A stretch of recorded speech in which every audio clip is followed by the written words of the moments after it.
Quiero darle la bienvenida a Kelvin Zambrano Benítez, integrante del equipo de defensa de Roland Carreño. Además, es defensor de derechos humanos y director de la Coalición por los Derechos Humanos y la Democracia.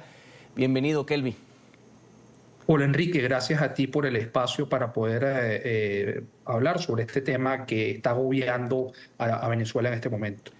Bueno, en el tema Roland, en el contexto hablamos que en el 2020 esa detención, pero él fue parte de los liberados, ¿no? Tras este tratado de Barbados, que resultó ser como una tomada de pelo hacia los Estados Unidos por parte del régimen, y lo vuelven a detener.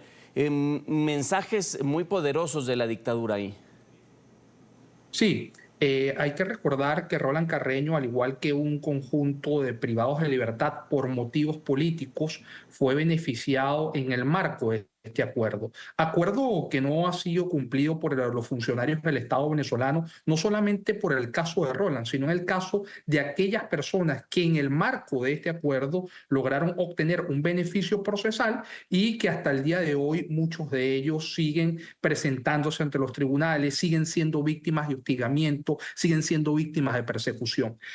Por eso es que desde la Coalición por los Derechos Humanos y la Democracia solicitamos esta medida cautelar ante la Comisión Interamericana de Derechos Humanos, la cual fue acordada el pasado domingo a favor de Roland Carreño, y precisamente la intención de esta medida cautelar es que se exhorte al Estado a que acuerde una serie de mecanismos para proteger la vida, la integridad de Roland Carreño, y que además de información si en efecto lo tienen bajo su custodia y en qué condiciones de detención se encuentra. Porque debemos recordar que hasta el día de hoy, hasta la fecha en la que estamos conversando en medio de este espacio, Roland Carreño sigue siendo víctima de una desaparición forzosa, ya que sus familiares y sus abogados no tienen acceso a saber en dónde se encuentra detenido, pero además, y mucho más grave, no se le ha permitido que se puedan presentar denuncias, incluso un amparo constitucional que se intentó presentar y que no fue recibido, recepcionado por el órgano judicial venezolano.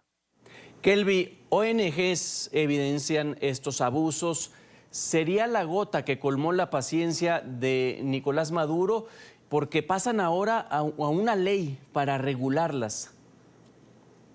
Sí, lo único que le queda en este momento al poder político venezolano es recurrir a la amenaza, a la persecución, a la violencia, al uso desproporcionado de la fuerza, como lo hemos visto, porque no les queda otro. O sea, se evidenció que perdieron por completo el poder popular, y por eso tienen que recurrir a todas estas artimañas jurídicas, tratar de crear una estructura jurídica paralela. Nosotros desde la coalición lo hemos denunciado que ya desde hace varios años, no solamente en este contexto se ha agudizado mucho más, pero ya el poder político ha creado una institucionalidad, un entramado institucional para tratar de marcar acciones que son contrarias a la ley, enmarcarlas dentro del derecho. Esta es una tesis que fue utilizada incluso en la Alemania nazi y que filósofas como Hannah Arendt la ha denominado correctamente como la manipulación de la legalidad. Entonces, esta ley de organizaciones no gubernamentales lo que busca es precisamente judicializar, perseguir a las organizaciones no gubernamentales, porque al igual que los partidos políticos de oposición son las únicas voces disidentes, y que seguimos denunciando ante los organismos internacionales las graves violaciones de derechos humanos que se cometen en Venezuela. Que no solamente es Roland, y aquí quisiera precisar esto, hay que darle rostro a otras personas que se encuentran también en situaciones como la de Roland y que han estado presos antes de esta situación. No debemos olvidar los presos políticos anteriores. Hoy, si sumamos la lista de los 2000 con la lista de los 300, estamos hablando de más de 2.300 personas privadas de libertad injustamente. Está el capitán Antonio Sequea, por ejemplo, está Bracho también, que hoy no teníamos información, que es el caso de Gedeón, que estaba en una grave situación de salud, y siguen ejecutándose desapariciones forzosas, como por ejemplo la de Carmen en Amazonas, que es una activista política que hasta la fecha de hoy tampoco sabemos cuál es la situación en la que se encuentra, dónde se encuentra, y a favor de ellos también vamos a pedir medidas cautelares ante la Comisión Interamericana. Incluso muchos adolescentes, y con la gravedad de los cargos que les ha aumentado, como instigación al odio y demás.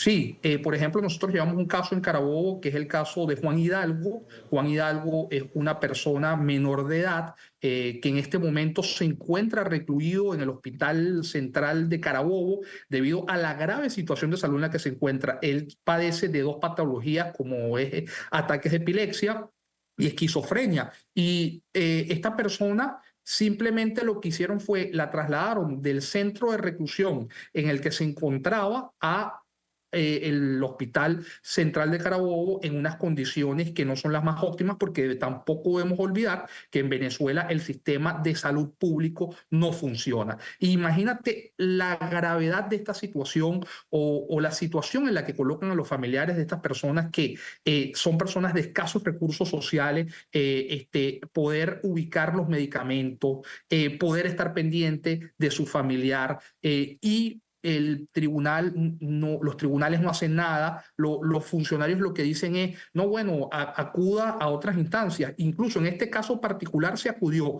a la Defensoría del Pueblo y a la Fiscalía, y ambas instituciones negaron recibir las denuncias y las peticiones que estábamos haciendo para que se garantizara el derecho a la salud, por ejemplo, de Juan Hidalgo.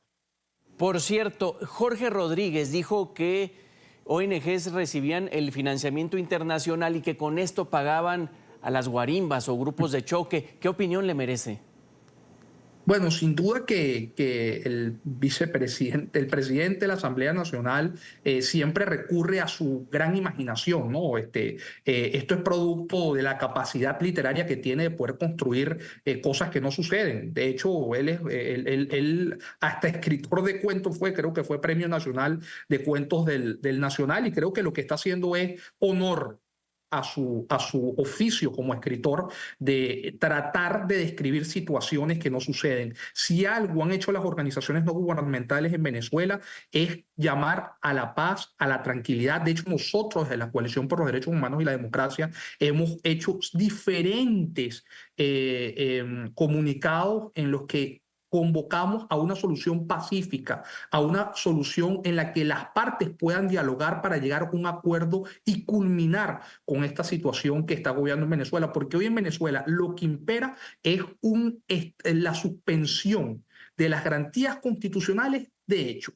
En Venezuela impera un Estado policial donde las personas están siendo perseguidas de manera masiva. No solamente estamos hablando de activistas políticos, y esto creo que es importantísimo que podamos señalarlo, estamos hablando de personas que simplemente estaban incluso caminando durante las manifestaciones y eran detenidas. Estados, por ejemplo, como lo hemos dicho, ciudades como Carora, Acarigua están completamente militarizadas. Entonces, creo que, y lo más delicado es que ellos, en vez de reconocer lo que está pasando, en vez de buscar una solución a este problema, lo que siguen es creando narrativas en las que en vez de solucionar la situación, lo que hacen es agravar más la situación y empeorar la posibilidad de un diálogo. Entonces, si tienen la capacidad imaginativa de crear esta retórica, creo que deberían de utilizar esa imaginación también para tratar de buscar una solución a la grave situación que vive Venezuela. Kelby Zambrano Benítez, muchísimas gracias por estos minutos.